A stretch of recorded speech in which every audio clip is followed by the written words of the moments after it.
Hello and welcome to the PERCOMOnline, PERCOM Professional Education and Resources Company, PERCOM Kilgore College Consortium Paramedic 2 course.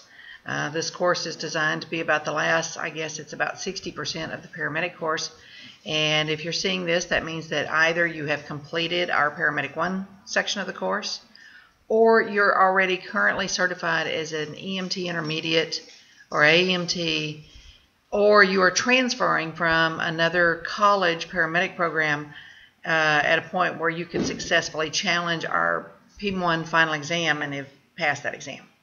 My name is Jane Dinsmore, and I'm the program director for the entire academic program that goes with your paramedic class. Now, if you have taken our P1 course, you've probably seen one of these introduction videos before. And a lot of the material in here will be the same, but some of it will be different. So please don't just turn it off saying I've already seen this, because as we go down through it, there's some variations on things that you need to understand and have a grasp of so that you can get through this course. Purpose of the video is to not only introduce myself and talk about the chain of command and the structure of the program, but more importantly to familiarize you with all of the various aspects of information that you need, and so you can have a general understanding of how the course is structured and what is going to be expected of you to complete this course. As I mentioned, I'm the program director, and as such, I maintain overall responsibility for the educational content, along with Dr. Kiss and the coordinator. Coordinator is Mr. William Gandy, Gene Gandy, for this level of the course. But I'm still maintaining the overall responsibility for all academics, anything that's educational content, etc. The other job that I have is setting up and scheduling skills sessions for your course, as well as accepting your RSVPs for those sessions, making sure you're eligible, locking you into those sessions, and notifying and coordinating with the instructors who teach those sessions, and then tracking, make sure you go, make sure that your paperwork's checked in properly after the session, etc. I maintain general oversight of the clinical and field rotations, but Mr. Donald Reuter is the clinical coordinator, and he's being assisted by Mr. David Allman, and they handle the clinicals, the paperwork, getting you to and from as far as scheduling you for appropriate rotation sites, and oversight of the entire process. And then they notify me of issues, problems. They also notify me when you're completed. So I maintain oversight of that, but I don't directly control it. I give that control over to Mr. Reuter. And I also maintain oversight, like I said, of all faculty. Faculty being teachers, whether it's the lead instructor for your didactic, the skills instructors, the clinical instructors, etc. That I maintain general oversight of everyone. So they all kind of answer to me. However, that does not mean that you should copy me on every email that you send between yourself and your lead instructor, clinical staff, etc. I'm only brought in if there's a problem, because I do literally read or get hundreds of emails some days, every day just about. And if I have to stop and read the email and to determine whether or not it's something I even need to look at, then it really takes a lot of time away from the issues that I must take care of. So I have no objection to you emailing me when there's a problem. And you certainly should email me about the skills issues, but and your RSVPs for skill sessions, etc. But please notify or talk to your lead instructor, your coordinator, your clinical staff about all of the rest of the issues. Now, when you signed up, enrolled in the course, you paid, and then you received a welcome packet, which was full of things for you to initial, fill out, sign, etc. I hope you read those items before you signed them. But if you didn't, or you didn't read them thoroughly, you just skimmed through them, or even if you did, but you might have forgotten them, I suggest that you print off that entire welcome packet and read everything in its entirety, because you need to know the rules that govern you, and many of them are outlined in this document. Now, you'll also receive a clinical policy manual. When you get into clinicals, it's just as important, with more specific rules about clinical and field rotations. But this packet you should print off now, put in a notebook, and have it for reference material. Inside that welcome packet is the student handbook, which is the main policy and procedure manual for the course. Like I said, there'll be another one that comes out later if you're in rotations or when you're in rotations, but the student handbook maintains the general policies that govern you and us while you're in the school. It also contains an infection control manual. If you haven't read it before, you need to read it now. I know it's dry material, but it goes over disease processes of common healthcare diseases that can be infectious to healthcare providers. It tells you how they're spread and how to protect yourself. You really need to be familiar with this information. It will help you to keep yourself from getting sick, from contracting something in the rotation environment that could have been prevented. And you certainly don't want to contract something and take it home to your family. So please read and understand this, and then it's backed up with some of the material in P1 and then further down in medical emergencies in this course. There are various contracts and releases that you must have signed to be in the course. Go back and read them. And make sure you understand what you signed and that you know how to stay within the rules and the boundaries. All right, in your course access email, you were assigned an instructor that may have been a different instructor than your P1 instructor with a different email address. And that lead instructor is, as before, responsible for ensuring that you're meeting the participation requirements and that you stay within your course deadline. We'll discuss those in a little while. Grades are posted inside the gradebook inside your course. Most of your research exams, the ones that are multiple choice, grade automatically. And you get a response, a pop-up that comes up and says what you made and shows what you did well and didn't do well. But it also posts automatically into the gradebook. All of the other assignments that you must hand do are manually graded by your instructor. He tries to get it done, or she tries to get it done within 2 weeks. If you don't receive a response back to something you've submitted within 2 weeks, it's possible it went to internet heaven. It's a real place. The internet is much more dependable than the U.S. Postal Service mail, but that doesn't mean 100% of what you send gets to its intended destination.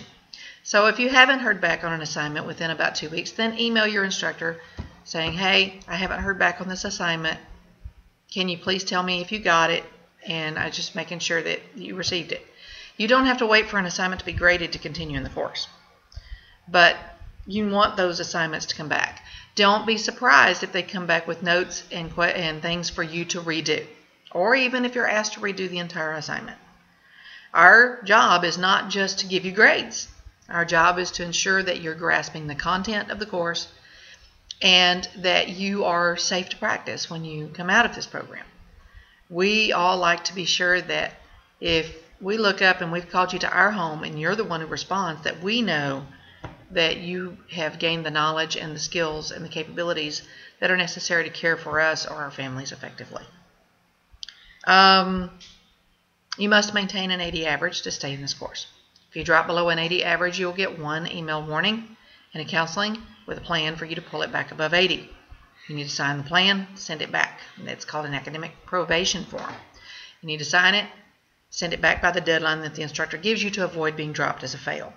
You only get one shot, and there's really no real good reason you should drop below an 80 if you're doing your work, because it's open book, open internet. You were sent textbooks.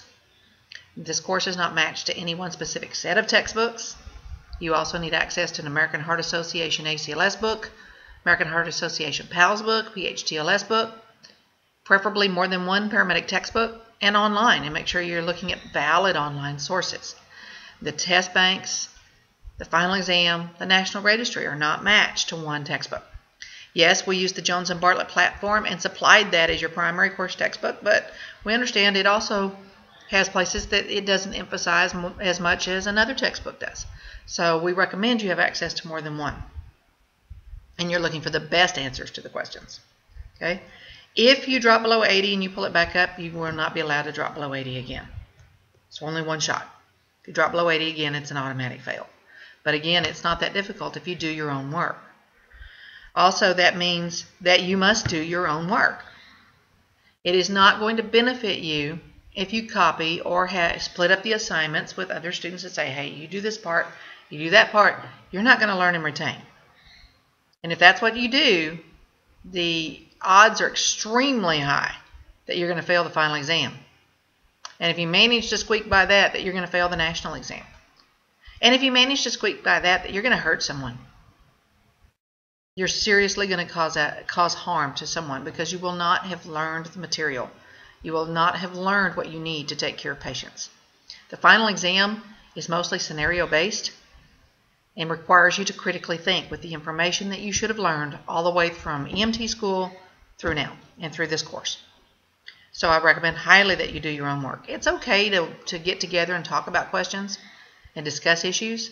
It's not okay to copy from someone else. In fact, plagiarism is 100% not tolerated.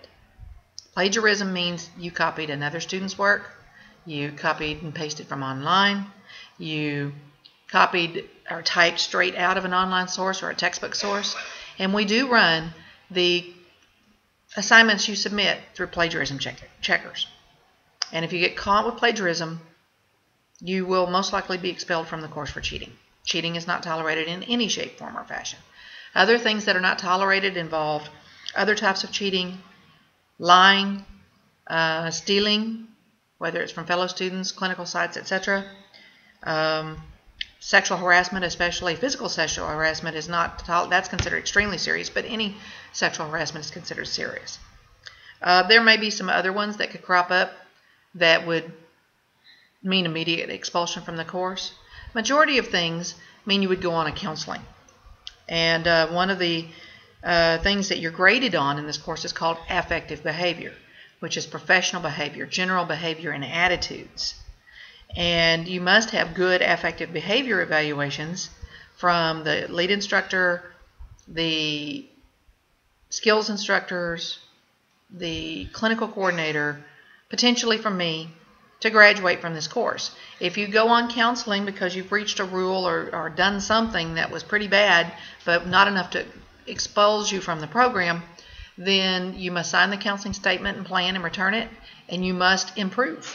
You must show improvement, and you must have positive, good, affective behavior evaluations after that with at least the lead instructor or whomever else is involved, depending upon what section of the course that you are in, to be able to graduate from the program. So theoretically, you can do very well academically and still fail the program because your behavior and attitudes were not benefiting or not demonstrating the level of professionalism that we expect of our students as they enter a very professional environment in the MS workforce. Your employers are going to expect the same thing. So it's not odd, it's not unusual. So it just means that you must follow the rules. You must know what those rules are so that you can follow them and behave in a professional and positive manner at all times toward everyone involved in the program. It's important that you read that course access email thoroughly and the attachment that came with it, and print them off. Put them in that notebook with the rest of the welcome packet so that you have it to refer back to. Again, it gives you the lead instructor's email address. It also gives you a link for your student announcements page for your course. The student announcements page for your course, if you're in P2, is different from the one that is for P1, and it's different than the one that was for the EMT course if you took that from us. So make sure you're using the correct link. The one for P2 specifically talks about general issues, but specifically talks about issues related to P2 students as well. We use the student announcements pages, which you need to read all pages, and then after that check weekly to see if there are new announcements and the most current page. We use it to post ongoing information, to post policy revisions, new policies, because we republish the student handbook usually once a year, but sometimes things come up that require a new policy. So we have to post them in some place that all students are notified. This page or this area contains links to your coursework, your clinical paperwork, your clinical background check, your Texas background check for certification, etc. If you are applying for certification in Texas and have not done the Texas background check before, it's going to be required of you again. And it does not count for your criminal background check for clinical and field rotations for PERCOM. We have no access to the Texas background check information. The Department of Public Safety only gives that information over to the Texas Department of State Health Services for the purpose of certifying or licensing you, and they won't share it with anyone else, and TDSHS will not share it with anyone else. So you have to do both of them if you're certifying in Texas.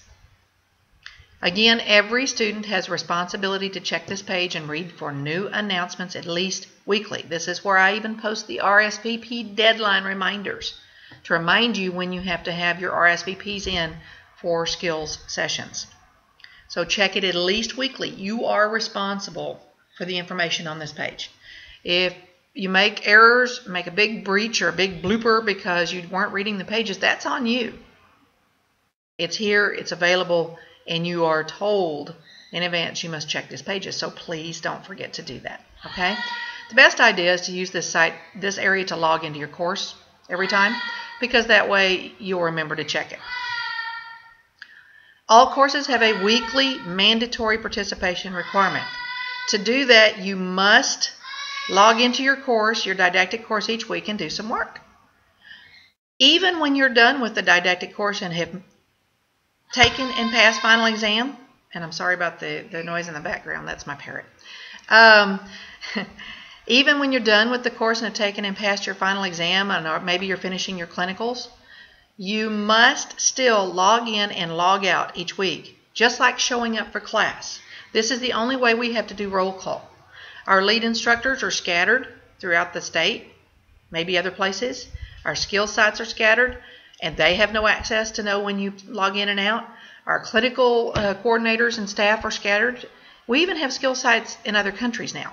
So it's very difficult for us to know if you're communicating with any one person. So the only way we can know that you're still here and that you're still working is for you to log in and out of the course. Once a week, minimum. If you go longer than that, you'll get one warning by the lead instructor for the course at some point. If you go back to doing the same thing again and stop logging in and out weekly, you'll be dropped without further notice. Again, you have to show up for class at any class. The other issue is your course deadline. In your course access email, there was a course deadline, which was 11 months from the date you received the course access, to complete everything else in this course through the graduate interview. So you have to complete all the didactic work, and while you're doing that, and after you get all the way through the EKG and pharmacology qualifying exams, you have to start your skills. You have to complete all 3 skill sessions. You have to get your clinicals going and finished. You have to get through final exam and final field internship, and then take and pass your graduate interview in 11 months. Okay? So don't dawdle. Use that date to help keep you focused so that you can get done. I normally allow one reasonable extension based upon an emailed request from you with a good reason why you can't finish in time, and with specifics on a date by which you will be done that is reasonable.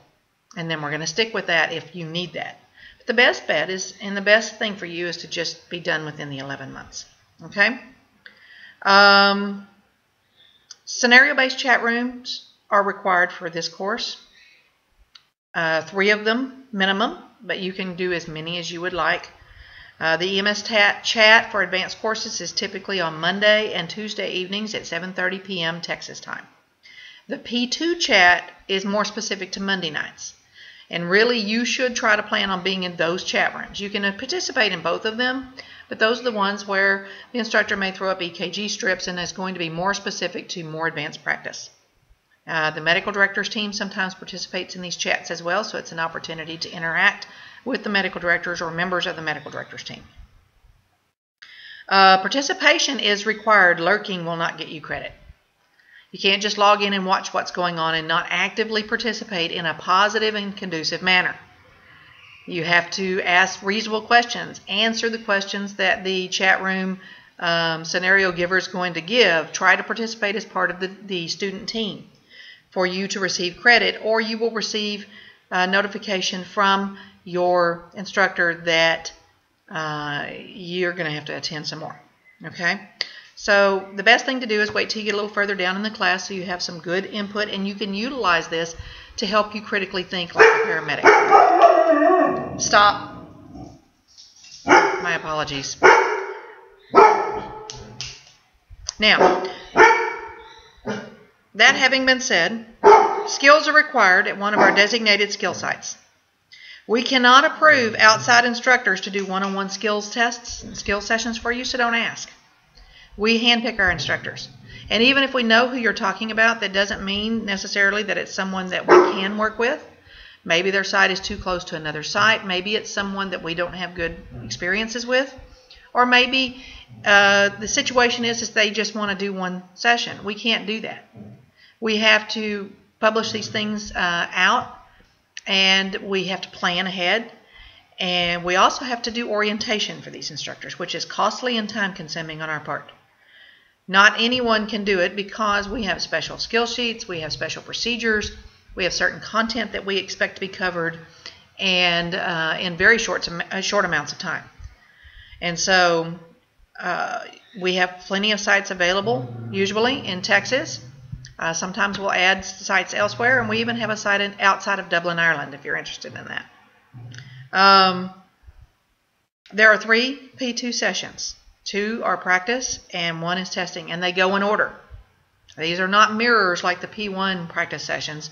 You have P2, days 1 and 2 practice, which covers some content, which builds on what you learned in EMT, builds on what you learned as an intermediate or in P1. Then you have P2, days 3 and 4, which builds some more and starts getting you really involved in scenario-type critical thinking. And then P2, days 5 and 6, where you will individually skills test on every skills check sheet, as well as you'll do several scenarios where you'll be expected to be a team member and team leader and function effectively. And you have to pass all of it, including the scenario testing. You have to pass. Otherwise, if you fail or do badly, because you're expected to prepare yourself for these sessions. So you need to memorize the skill sheets before you go to the first session. You need to review your skills for all the other levels. You need to watch skills videos, which are available. Most textbooks providers now have published them in an online format through a resource page that goes with your textbook. The information should be in your textbook. Some provide videos, DVDs still in the back. Other ways you can do this, if you don't have that, is to go online. And YouTube is a great place. Just make sure that the skills test that or the skills video that you're watching marries up kind of to the skill sheets that you have and procedures that you have. But basically, you're not expected to know all the paramedic level skills before you get there, as far as be able to function without any demonstration, etc. You will have a demonstration, and then you're expected to practice and practice and practice again. But you must do well. If you do poorly, you may be sent away and or you may fail the session. And if you fail any one of the sessions, then you have to pay a rescheduling fee and go to another session with a different instructor. And that is on you. Your tuition covers 3 sessions, 2 practice sessions and a testing session. And if you fail any one of them and have to go to other sessions, you have to pay the rescheduling fee to do so. Testing. Again, be prepared. If you fail any part of the testing session, you'll have to pay a rescheduling fee and go back to others. We don't have that happen very often. Most students take me seriously and prepare. And the instructors are not there to try to fail you. They want you to succeed. But they also know when you finish P2 days 5 and 6, no one's going to see you again other than the clinical staff maybe. So we have to ensure that you're competent and ready for practice by the time you finish days 5 and 6. Now, for those of you who are challenge students, before you can attend even the first P2 skill session, you will have to have taken and passed your P1 challenge skills, if you've not already done so. Also, to be eligible to go to the P2 days 1 and 2, you have to have done all of the reading, all of the coursework, all the way down through the cardiology section of P2, and have to have taken and passed both the pharmacology qualifying exam with a minimum of 80 and taken and passed the EKG qualifying exam with a minimum of 80. If you fail either one of those exams, which only one attempt is built into your tuition, you will pay a retest fee and have to retest. I recommend you give it at least 7 to 10 days between the first test and the second so that you can study. And then you will retake a different test, which may be harder. And you will have to make an 80 on that. If you fail either one of these tests a second time, then you must stop right there in the course and go to mandatory tutoring before you can come back and take that test again one last time. The mandatory tutoring is on you expense-wise. I either have a tutor that is available that can help you that you would have to pay. He doesn't work for PERCOM, but he's very good. This is what he does for a living. Or you can utilize your own state or nationally certified EMS program instructor, but that person, whoever you use, you have to send the information to me as well as their certification. They need to contact me so I know that they're there. I need to verify that they're certified and approve them, and then we will give you a deadline on how long you have to complete your tutoring, pay your invoice for your retest fee, and then schedule and retake the exam and pass it. It's very rare that someone fails the exam twice. It's even more rare that someone does tutoring and fails it a third time. But it can happen. This is extremely important information that you're covering. And the pharmacology qualifying exam is all math. Simple math. It's not even testing you to know what drugs you know. It's all math. The EKG qualifying exam is a mixture of 3, 4 lead EKGs and 12 lead EKGs, and it's multiple choice. They're both timed exams. So prepare yourself, and those are the rules surrounding those exams. Occasionally, students transfer from other schools and have completed an entire paramedic program, and they're transferring, or they're right at the end and they're transferring, and may have done all the skills. And so it's possible I may exempt P2 days 1 and 2 and 3 and 4, but it's very rare that I do that. Because even doctors and nurses, etc., don't always get all of those skills in a format that is intense for those for actually doing the psychomotor components of those skills. You know, even doctors learn how to read EKGs, but that doesn't mean that they spend a lot of time necessarily running a ton of 12 leads somewhere and knowing exactly where to put those leads. Nurses, same thing. So it's very rare that I waive those practice sessions, but if I do waive those practice sessions, then you must pass the P2 testing all the way through scenario testing the first time, or as far as within the time frame that's given you for that session. If you fail it, you will not only have to pay a reschedule fee to retake those tests, but you will be put in one or both practices, and you'll have to pay reschedule fees for those. All right. One-on-one sessions may be available if you don't see any skills sessions on the calendar on the student announcements page that meet your criteria, especially if you're coming from out of state or out of the country. However, those sessions cost me extra, so they will cost you extra. Most sites and instructors require a minimum of 3 students in a session for them to make it financially feasible to take off work, to take off their part-time jobs, to rent sites and equipment, etc. So we charge extra if you want one-on-one. It can theoretically be done in almost a back-to-back fashion, but we do not allow you to test immediately following practice. We require that usually about 5 days minimum is between the two. So for those of you who are coming, we can block schedule you up and even do some rotations. Especially even if you have rotations in your area, the more difficult ones to get are things like OR for intubations, contact with neonatal patients, etc. So we may can schedule you for those in between the skills days. It's also dependent upon instructor and site availability. So we have to work that out ahead in logistics. It also means that you make sure you have all your clinical stuff turned in to Mr. Reuter and Mr. Allman ahead of time if you want to do rotations, that you're cleared, you've discussed this with them, they know when your sessions are, and that they are pre-scheduling you for rotations. If you don't get your paperwork in a timely manner or your dates in, there's no way they can schedule you for rotations. It all requires a lot of pre-planning. And usually you would work with Mr. Dinsmore Sr. and Mr. Reuter for this all to happen in advance. If you RSVP for a session, when on the RSVP deadline date and time, it's considered locked. Means you have to be there short of some emergency. Excuse me. if you have an emergency and cannot make the session after it's locked and confirmed.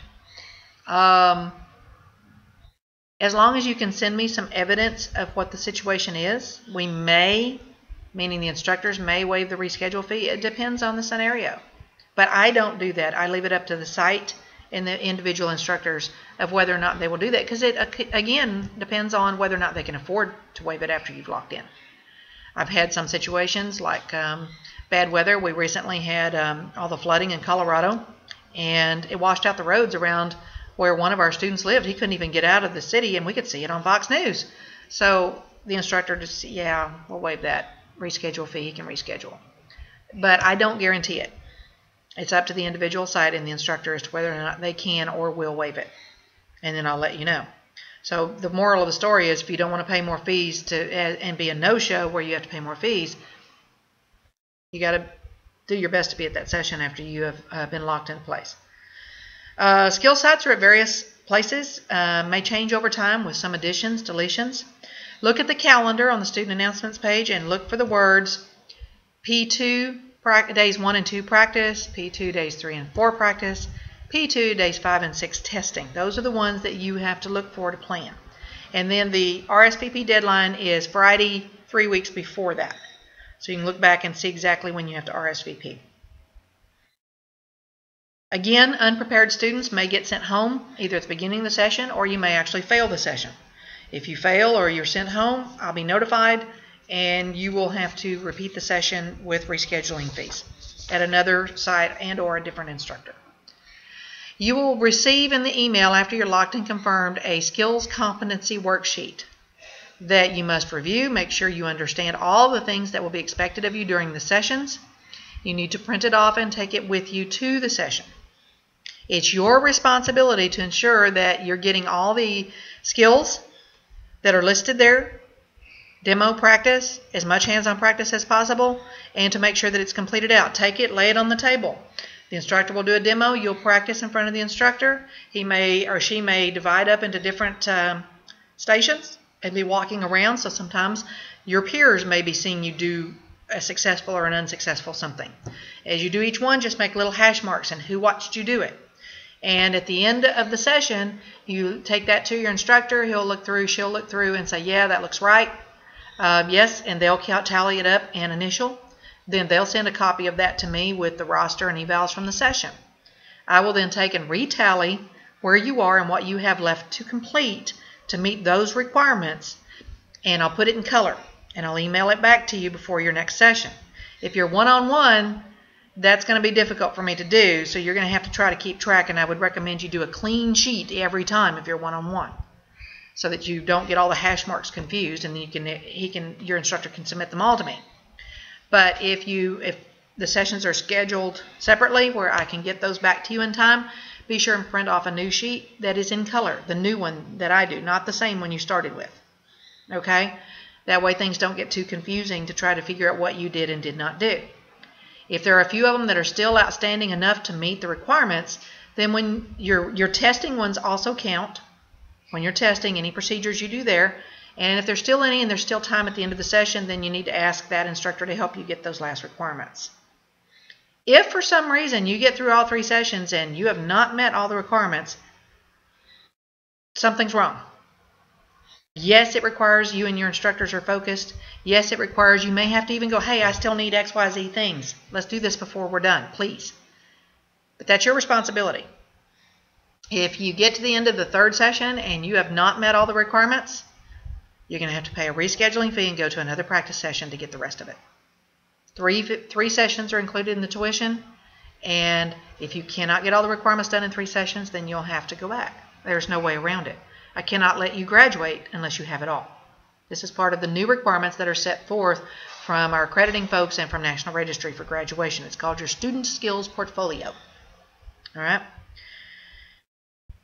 Make sure that when you're doing your scenario practice, and let's say you're working with a team member and y'all have a mannequin on the floor, or you're working on another student as the victim, your trauma patient assessments, your cardiac patient assessments, your medical patient assessments, any procedures you actually perform at the end of that little scenario, then make hash marks for everything you did, whether it was successful or unsuccessful. And it'll count also toward all of the overall skills. All right. If you're an out-of-state student and you're thinking about the marathon scheduling, typically out-of-state students, you may have to make it in more than one trip, or you may have to be here for a while to complete all of the skills and the clinical rotations. It's up to you how many trips you want to make, but again, pre-scheduling and logistics can be done to put things in as much a back-to-back manner as possible. Scheduling for rotations, though, does require 30 days notice. You can't expect the clinical staff to get you scheduled with less than that in a reasonable time. They do their best. They don't sit on the request that you send them. Now, they do answer emails in the order that they're received, but no more than a couple of 3 business days goes by before they'll get to your email. That also means it may be 2 to 3 business days before they get to your email request, and then they send in the request to the clinical site, whether it's hospital or EMS, and typically that's by email in most cases because that's what they require, and they have to wait for approval. If they don't hear back in several days, they'll email it again to make sure it didn't go to internet heaven. If they still don't hear back, then they start trying to phone call. Now understand that just because you don't get any response back from them in a couple of weeks doesn't mean they're not working on this. They are working on this, but it takes time. And also the sites sometimes change staff. They change email addresses. They change so maybe the staff member who's responsible for scheduling student rotations is out sick or on vacation, and they don't notify any of the schools of these things. We find out when we've sent requests, resent requests, been trying to phone call, finally end up calling a supervisor or somebody else in the department, and they're like, oh yeah, I'm sorry, but that person left and we haven't hired anybody else. And this may be 3-4 weeks into us trying to get rotation scheduled. So a lot of students complain that clinicals are slow.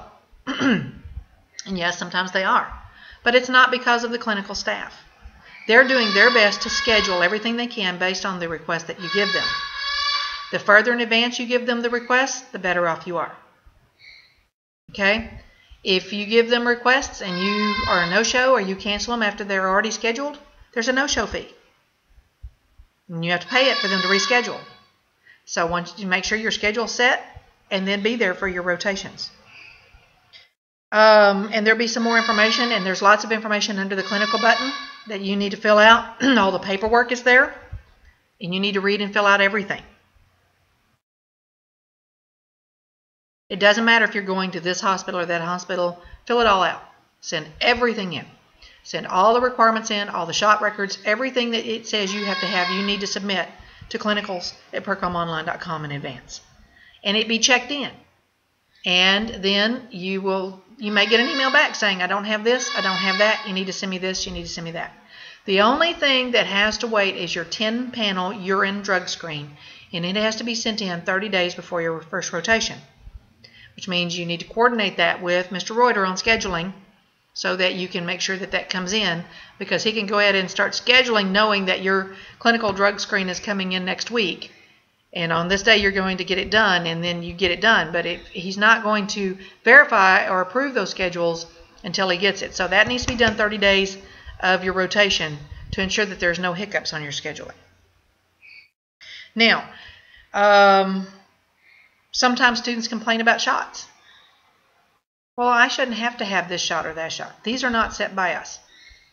These requirements are set by the hospitals, Joint Commission, different schools, and we will not hospital shop for you to try to find places that will accept you without all the necessary requirements. Okay, now, in P2 you have hospital rotations and you have EMS rotations that you must complete. There are certain rotations you cannot complete at all until you have done your skills testing. ICU and cath lab, I believe, are the two that have to wait until after you have skills tested at P2. Final field internship is the last 96 minimum hours that you pull, and it cannot be done until you are done with all your skills testing, all your didactic course, and have taken and passed final exam, and all of your other hospital and EMS rotations. Then you can schedule for final field internship.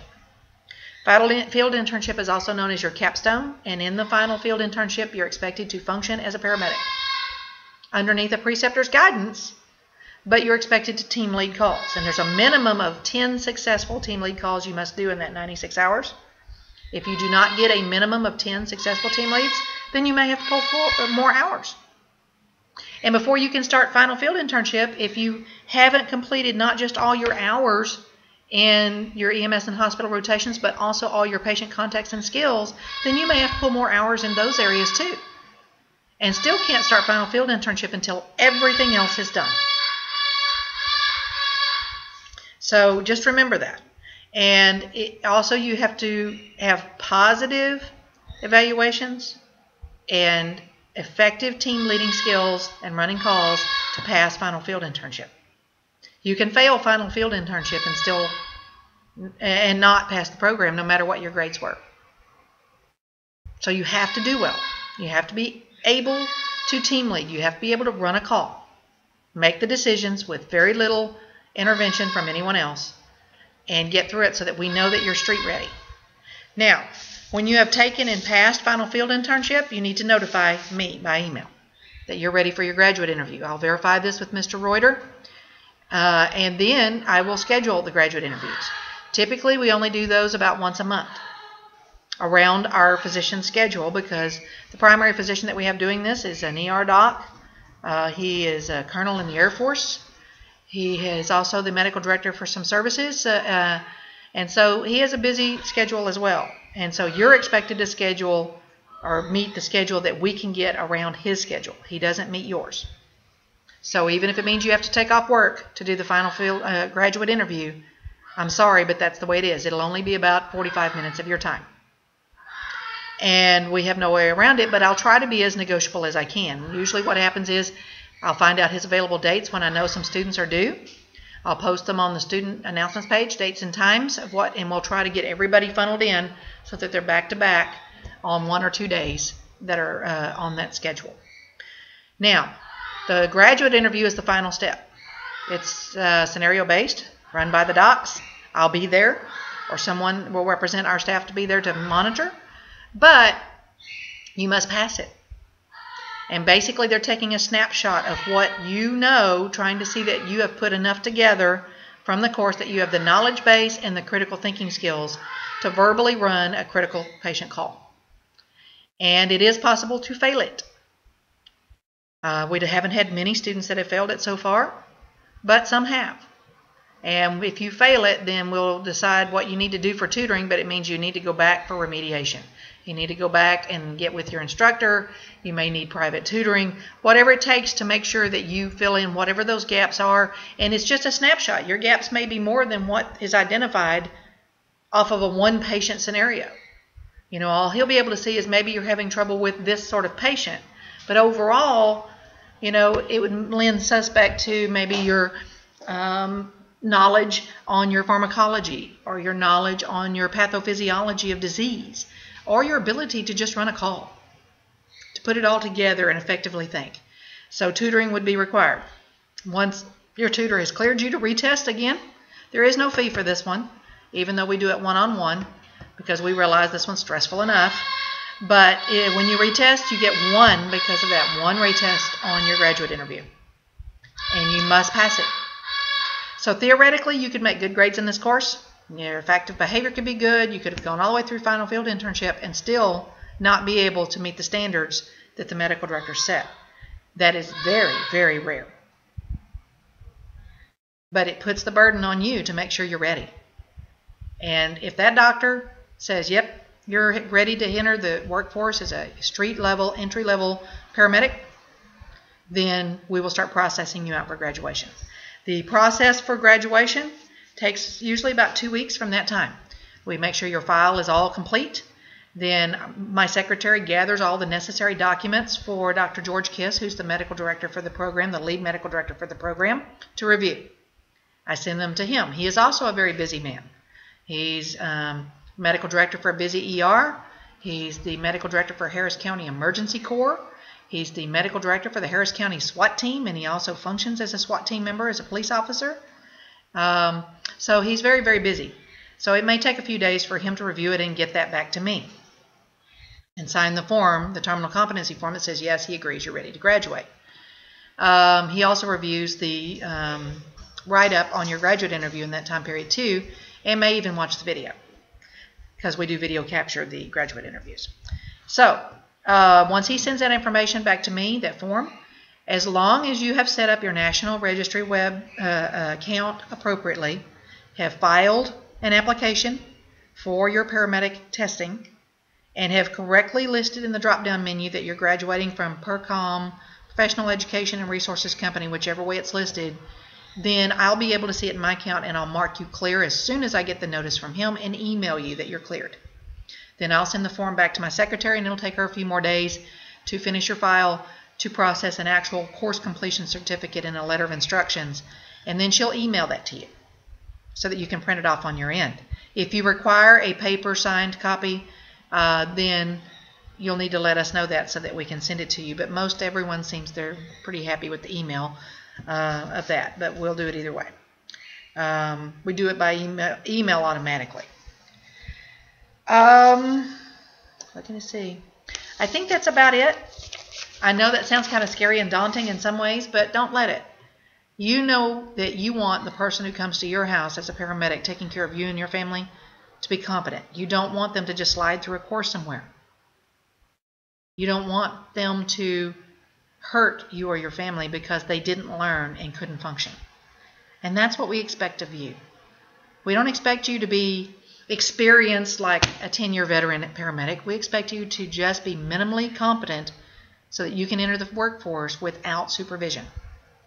And so that's what all of these steps are designed to ensure. And we all want you to succeed. We all want you to win. We're here. We're on your side. So don't think that we're not. We're not setting you up for failure. But the work is on you. The burden of achieving the goals is all on you. We'll help you, but you have to do it. We hope you enjoyed the P2 course. Remember, positive interaction between you and your lead instructor, the clinical staff, preceptors, our office staff, the finance people, everybody involved in this program is imperative for you to sail through here smoothly. Remember that email sometimes is very impersonal and can seem cold and abrupt. It's never meant that way. Sometimes the writers think they're being professional and they just type the facts. Boom, done. And on your end, you're thinking they're being rude. When they're not. They're just typing the facts. They're very busy. Here's what you need. Boom, done. So don't get your feelings hurt by thinking that they're just trying to be rude to you or impersonal. That's not the point.